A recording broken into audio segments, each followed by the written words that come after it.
ایک طرف ایک ایسی زمین ہے جو اتنی پیاسی اور خشک ہے کہ صدیوں سے وہاں صرف ریت اڑ رہی ہے، اور بالکل اسی کے قدموں میں اس کی سرحد سے جڑا ہوا ایک ایسا زرخیز دریا بہہ رہا ہے جو ہر بنجر چیز کو ہرا کر دیتا ہے۔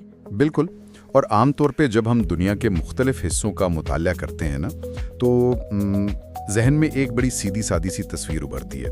یعنی اگر کوئی پہاڑی علاقہ ہے تو بس ہر طرف وادیاں اور برف باری ہوگی، ہاں، یا اگر کوئی ساحلی مقام ہے تو صرف سمندر اور ہوائیں۔ انسان کے ذہن کو نا چیزوں کو ایک ایک کھانے میں بانٹ کر دیکھنے کی عادت ہے، کیونکہ اس سے ایک ذہنی سکون ملتا ہے۔ صحیح کہا آپ نے۔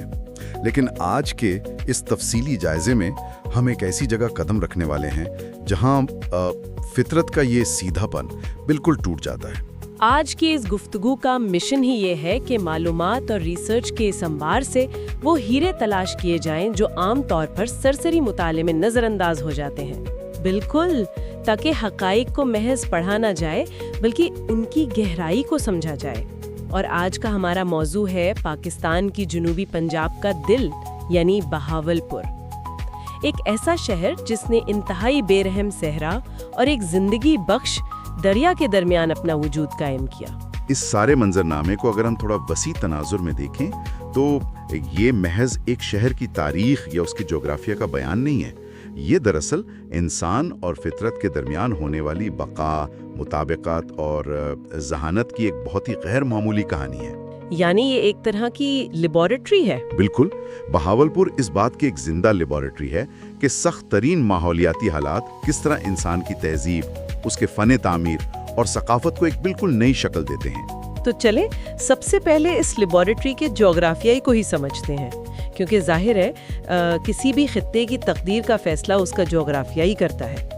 ریسرچ پر اگر غور کریں تو جو سب سے پہلی اور طاقتور تصویر ابھرتی ہے وہ چولستان کے صحرا کی ہے۔ ہاں، جسے مقامی زبان میں روہی بھی کہا جاتا ہے۔ اور یاد رہے کہ یہ کوئی عام ریتیلا میدان نہیں ہے، یہ ایک انتہائی متحرک خطہ ہے۔ متحرک سے آپ کی کیا مراد ہے؟ یعنی ریت کے ٹیلے جگہ بدلتے ہیں؟ جی بالکل، ہوا کے دوش پر یہ ریت کے ٹیلے روزانہ اپنا مقام بدلتے ہیں۔ صدیوں سے تجارتی قافلے اس صحرا سے گزرتے آئے۔ اچھا، مجھے ہمیشہ اس بات پر حیرت ہوتی ہے کہ ایک ایسی جگہ جہاں کوئی بھی راستہ، کوئی بھی پگڈنڈی مستقل نہیں ہے، وہاں انسانوں نے سفر اور تجارت کو کیسے ممکن بنایا ہوگا؟ یہ بہت دلچسپ سوال ہے۔ اس کی بڑی وجہ دراصل انسان کی اپنے ماحول کو پڑھنے کی صلاحیت ہے۔ صحرا کے اس بادی کٹاؤں یعنی ہوا سے اڑتی ریت کی وجہ سے جب راستے مٹ جاتے تھے نا، تو ان قافلوں نے زمین کے بجائے آسمان کو اپنا نقشہ بنا لیا۔ یعنی ستاروں کی مدد سے؟ بالکل، وہ ستاروں کی چال اور ہوا کے رخ سے اپنی سمت کا تعین کرتے تھے۔ چولستان کی اس نفسیات کو سمجھنا بہت ضروری ہے۔ یہ صحرا ساکت نہیں ہے، یہ ایک زندہ اور سانس لیتا ہوا ماحولیاتی نظام ہے۔ عنصر موجود ہے جو اس پوری مساوات کو بالکل الٹ دیتا ہے۔ دریائے ستلج۔ جی، دریائے ستلج۔ ماضی میں دریاؤں کے لیے عموماً جادو وغیرہ کی تشبیہات دی جاتی تھیں، لیکن حقائق بتاتے ہیں کہ ستلج اس صحرا کے دل میں دھڑکتی ہوئی ایک شریان کی طرح ہے۔ یہ واقعی ایک جادو کی چھڑی جیسا لگتا ہے۔ مطلب ایک طرف اڑتی بھی ریت ہے اور جیسے ہی یہ پانی کی شریان زمین میں دھڑکتی ہے تو وہی ریت سرسبز کھیتوں اور آم کے گھنے باغات میں بدل جاتی ہے۔ ہاں، یہ ہمالیہ سے لائی ہوئی انتہائی زرخیز مٹی اس بنجر ریت پر بچھاتا آیا ہے۔ گندم کی سنہری بالیاں اور کپاس کے سفید پھول ایک عجیب ہی منظر پیش کرتے ہیں جو صحرا کی زرد رنگت کے بالکل برعکس ہے۔ لیکن یہاں ایک بنیادی سوال یہ پیدا ہوتا ہے کہ یہ دو انتہائی متضاد قوتیں آپس میں ٹکرا کر ایک دوسرے کو تباہ کیوں نہیں کر دیتی؟ تباہ کیوں نہیں کرتی؟ یہ سوال دراصل اس پورے خطے کے ماحولیاتی میکینزم کی چابی ہے۔ فطرت میں جب دو انتہائیں آپس میں ملتی ہیں تو وہ ہمیشہ تصادم نہیں کرتی بلکہ ایک توازن پیدا کرتی ہیں۔ توازن؟ وہ کیسے؟ دیکھیں، دریا کی نمی اور صحرا کی حدت جب ایک مقام پر آپس میں تعامل کرتے ہیں تو ایک نیا مائکرو کلائمیٹ یعنی خرد ماحولیاتی نظام وجود میں آتا ہے۔ اس کی سب سے شاندار مثال شہر کے قریب واقع لال سوہانا نیشنل پارک ہے۔ لال سوہانا نیشنل پارک اس کا ذکر مختلف ماحولیاتی تجزیوں میں بہت نمایاں ملتا ہے۔ عام طور پر نیشنل پارک کے نام سے تو ذہن میں گھنے جنگلات آتے ہیں، اس کی انفرادیت کیا ہے؟ یہ کوئی عام پارک نہیں ہے، یہ یونیسکو کی طرف سے تسلیم شدہ بائیو اسفیئر ریزرو ہے، اور اس کی انفرادیت اس کی تہ در تہ ساخت میں چھپی ہے۔ دنیا کے زیادہ تر پارکس کسی ایک مخصوص ماحولیاتی نظام پر ہوتے ہیں، لیکن لال سہارا میں بے وقت 3 مختلف دنیائیں دیکھنے کو ملتی ہیں، ہے نا؟ ایک طرف چولستان کی خالص ریت ہے، دوسری طرف گھنا جنگل ہے، اور تیسری طرف قدرتی جھیلیں اور گیلے علاقے یعنی ویٹ لینڈز ہیں۔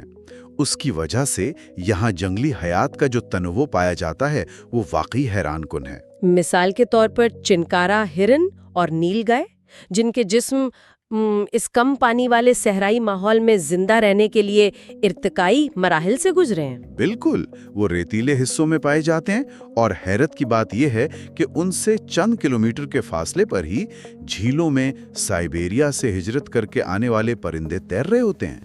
1 منٹ، سائبیریا کے پرندے اتنی سردی سے سیدھا اس گرم صحرائی علاقے میں؟ جی، یہی تو اس مائکرو کلائمیٹ کا جادو ہے۔ یہ اس بات کا ثبوت ہے کہ دریائے ستلج اور چولستان کا ملاپ کوئی جغرافیائی حادثہ نہیں ہے، بلکہ زندگی کو پروان چڑھانے کا فطرت کا ایک ماسٹر پلان ہے۔ یہ تو بہت کمال بات ہے، اور دریا کی وجہ سے زیر زمین پانی کی سطح بھی بلند رہتی ہے، جو صحرا کو آگے بڑھنے سے روکتی ہے۔ بالکل، اور جب ایک طرف صحرا کی اتنی بے رحم سختی ہو اور دوسری طرف دریا کی لچک، تو سوچیں اس مٹی پر جو انسان بستا ہے اس کی سوچ کیسی ہوگی۔ یہاں سے ہم تہذیب کی طرف آتے ہیں، کیونکہ جغرافیہ ہی انسان کی ثقافت کو جنم دیتا ہے۔ 18ویں صدی میں بہاول خان اول نے یہاں ایک ایسی ریاست کی بنیاد رکھی جس نے آگے چل کر علم و فن تعمیر کے شاندار شاہکار تخلیق کیے۔ صحیح کہا، ریاستوں کا بننا اور مٹنا تو تاریخ کا حصہ ہے، لیکن اس تحقیق میں جو بات سب سے زیادہ توجہ کھینچتی ہے وہ ان کا فن تعمیر ہے، خاص طور پر قلعہ دراوڑ۔ مطلب صحرا کے عین وسط میں کھڑا یہ قلعہ نظر انداز کرنا ناممکن ہے۔ میلوں تک پھیلا ہوا بے آب و گیا صحرا، اور اس کے بیچوں بیچ 40 بلند و بالا فصیلوں والا یہ عظیم الشان قلعہ۔ اور یہ قلعہ محض اینٹ اور پتھر کا ڈھانچہ نہیں ہے، یہ قدیم دور کی انجینئرنگ اور صحرا کے خلاف انسانی بقا کا ایک شاہکار ہے۔ کیا آپ نے کبھی غور کیا کہ اس کی دیواریں گولائی میں کیوں بنائی گئی تھیں، سیدھی کیوں نہیں؟ شاید ریتلی آندھیوں کی وجہ سے؟ بالکل درست، جب صحرا کی تیز ریتلی آندیاں ان گول فصیلوں سے ٹکراتی ہیں تو ہوا کا دباؤ تقسیم ہو جاتا ہے اور دیواروں کو نقصان نہیں پہنچتا۔ استعمال ہونے والی پکی ہوئی چھوٹی اینٹیں تھرمل ماس کا کام کرتی ہیں؟ جی ہاں، تھرمل ماس۔ دن کے وقت جب سورج آگ برسا رہا ہوتا ہے تو یہ دیواریں گرمی کو اندر جانے سے روکتی ہیں، اور رات کے وقت؟ رات کے وقت جب صحرا جمنے لگتا ہے تو یہ دن بھر جذب کی ہوئی حرارت کو اندر کی طرف خارج کرتی ہیں۔ یہ واقعی محض بادشاہوں کی رہائش کا نہیں بلکہ ایک دفاعی شیلڈ تھی، فطرت کے سخت ترین روپ کے سامنے انسان کی کھڑی کی گئی شیلڈ۔ لیکن ذرائع میں ایک بہت ہی دلچسپ تضاد نظر آتا ہے۔ آپ نور محل کی بات کر رہے ہیں نا؟ بالکل، ایک طرف قلعہ دراوڑ جیسی سخت اور مضبوط عمارت ہے جس کا مقصد صرف اور صرف بقا تھا، اور دوسری طرف اسی شہر میں نور محل جیسی شاہانہ اور نازک عمارت موجود ہے، جس کی تفصیلات بتاتی ہیں کہ یہ کسی اطالوی طرز تعمیر کا شاہکار لگتا ہے۔ بلند گنبد، شاندار محرابیں اور وسیع باغات۔ ذہن میں سوال آتا ہے کہ یہ دو بالکل مختلف ذہنیتیں ایک ہی خطے میں کیسے پروان چڑھیں؟ یہ تضاد دراصل انسانی تہذیب کی ترقی اور اس کے ارتقاء کا سب سے واضح ثبوت ہے۔ قلعہ دراوڑ اس دور کی نمائندگی کرتا ہے جب انسان کا سب سے بڑا مسئلہ محض زندہ رہنا تھا، یعنی بیرونی حملہ آوروں اور صحرا کی سختیوں سے خود کو بچانا۔ جی، لیکن جب ایک معاشرہ اپنے بنیادی دفاع اور معیشت کو مستحکم کر لیتا ہے، یعنی دریا کے ذریعے زراعت اور تجارتی راستوں پر کنٹرول حاصل کر لیتا ہے، تو وہ بقا کے مرحلے سے نکل کر جمالیات میں داخل ہو جاتا ہے۔ یہ بہت گہری بات ہے۔ مطلب نور محل کی تعمیر، جس میں یورپ اور اسلامی طرز تعمیر کا حسین امتزاج ہے، یہ اس بات کا اعلان تھی کہ اب ہم فطرت سے ڈرتے نہیں ہیں۔ بالکل، ہم نے اسے تسخیر کر لیا ہے۔ صحرا کے بیچ میں ایک ایسا محل بنانا جس کے باغات ہر وقت سرسبز رہیں، یہ انسان کا اپنی قابلیت پر اعتماد تھا۔